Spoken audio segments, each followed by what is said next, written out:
Welcome to the city of Lagos, or for some people, Lagos. It all depends on where you know the city from. For some people, they only know the city from Captain America Civil War, where Wanda killed two Wakandans. Very interesting. They came to Lagos, killed two Wakandans, and that's what the story was about, not the fact that they killed the Nigerians. Even in the fictional movie, we are not important. Sad. Welcome back, guys. This is Madness in Nigeria Living, and I'm your host, Gisi.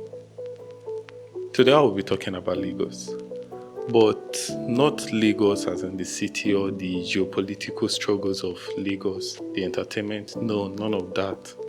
I'm going to talk about the experience of me in Lagos, or better still, if you didn't grow up in Lagos, what Lagos feels like. I think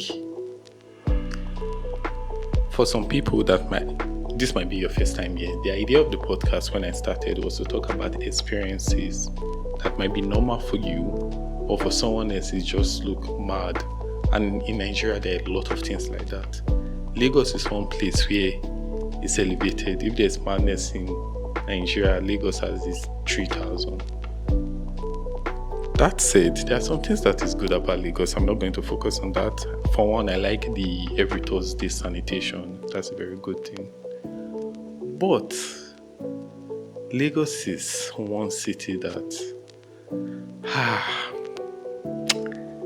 Let me start with the smell. Lagos smells. Lagos is a very smelly city, which is weird because Lagos actually have a good drainage system on paper. Maybe the drainage system is why it's not always flooded. Regardless of whether or not the drainage system is working, I cannot deny the fact that Lagos smells. And the smell can be very frustrating. But that's not even the maddest part about Lagos. So let me give you a walkthrough of the madness called Lagos, and how Lagos can turn you into an animal. For one, motorway buses. Tell me why I'm paying someone to take me somewhere and I'm supposed to jump on the bus while it's still moving, jump out of the bus while it's still moving, and you're collecting my money. You're not doing it for free. God, that's not even a human behavior at all. That's pure animal behavior, because you expect me to jump on a moving vehicle, jump out of the moving vehicle, and you're still collecting my money. And speaking of public buses here, why is it that the price of the buses go up every time it rains? What's the correlation between raining and increase in transport fare? And it's not just buses. Same with Uber. Every time it rains, the price gets more expensive. Why? Make it make sense to me. I don't think there's any sense to it. It's just pure madness.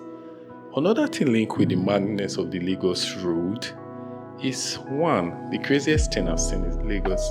The craziest thing I've seen in Lagos is a roundabout in Ado Road. There's a roundabout in Ado Road on the island. If you know Ado Road, you can go and check it yourself. In the middle of the roundabout, there's a well. And there was one time I was going somewhere and there was a traffic along that road.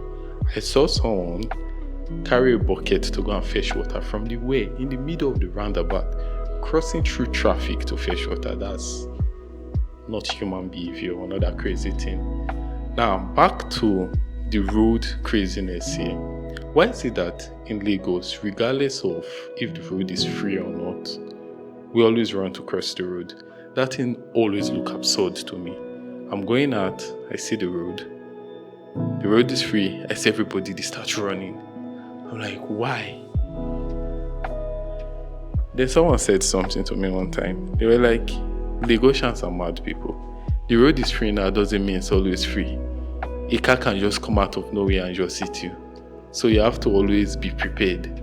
Then the next question is, if Lagosians are mad people, why are they giving them licenses? Why are you driving the road with other mad people? And then someone said something to me. If you can drive successfully in Lagos, you can drive any other place in the world, because Lagos road is the maddest road. And for you to even drive the Lagos road, you have to be somewhat mad yourself. And that makes sense. I have a friend here, he had a red car. There was one day he was going out, and one random public bus ran into the car. Normal. He came down, started parrying. He was angry, provoking because they scratched his car. And the guy riding the mole bus was like, how you the ride red car? And you know, they careful me, they no scratch am. Say now you fuck up. That was the most absurd story I've heard. But somehow it makes sense in the context of Lagos. That's just talking about Lagos Road. Oh. Well, I've not talked about their beautiful Agbero because tell me why you pay fine to Agbero in almost every bus stop. Doesn't even make sense. Which ironically is what brings up the price of public transportation. So you pay the Agbero, and what maybe because I'm a foreigner in Lagos, I don't know. What is the use of that money? What do they use that money for? They always pay.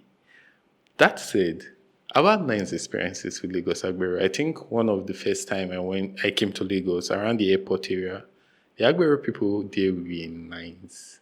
Surprisingly, 2 nines, and nothing bad happened. They didn't even ask me for money. I think that's the biggest paradox for Lagos Agbero. There have been instances that they will be very nice to you, then the very next instance is a different story. You don't know how to navigate that, so it's best not to even try it.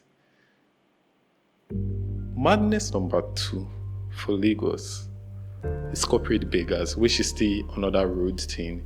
There was one time I was going somewhere, I think, or coming back from somewhere, and a woman stopped me. She was fully dressed. She asked me for money that she was sort of stranded. She was coming back from work. She misplaced her wallet. I can't remember the story she told me. But seeing that she was fully dressed and everything, out of compassion, I gave her money. But may I don't forget faces. I saw the woman again some weeks later in another location, begging again. And I was just observing that, is it not the same woman? And then I saw the woman again some days after that, begging in a new location. Was when I realized she was just a beggar and that was her format. Then I told someone about it and that's what they told me. They are called corporate beggars. I was like, interesting, I never knew of that. Now, that might not be Lagos specific thing, but my first experience of it is in Lagos. Corporate beggars. Another thing about the Lagos experience and the madness that will never make sense to me is the housing, the cost of housing specifically. For one, as far as cost of living go, Lagos, Nigeria has the highest cost of living in all of Nigeria, but the highest cost is actually in close proximity to Banana Island. The closer you live to Banana Island, the higher your rent. But see where it gets crazier, building in Banana Island. So for them to build new houses in Banana Island, especially now, they have to fill up some part of the ocean. See the craziest part? When they fill up the part of the ocean, you can't build on that land. So they have to do something called piling, which is they replace the soft sand with concrete.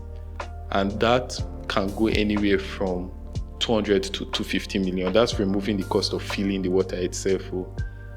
That's why houses, they are very expensive. The question is, with that kind of money, why not develop anywhere else? Why still the Banana Island? Doesn't make any sense. Why is Banana Island via that specific area where they want to develop with so much cost? Because at the end of the day, it's really just a branding thing. There's no real reason why land there is more expensive, except for they have made that place the exclusive area.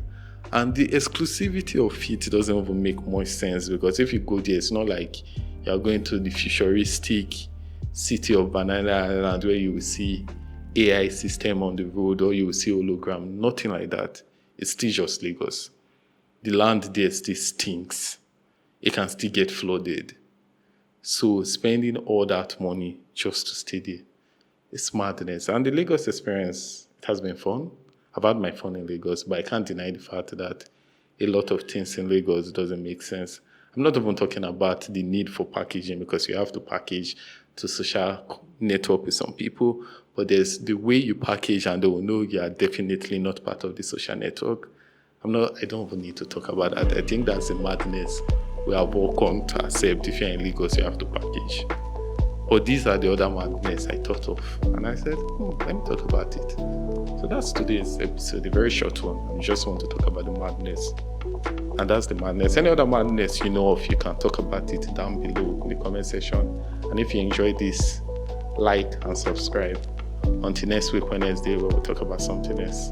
Maybe madness of Port Harcourt or any other place. I don't know. See you there. Bye.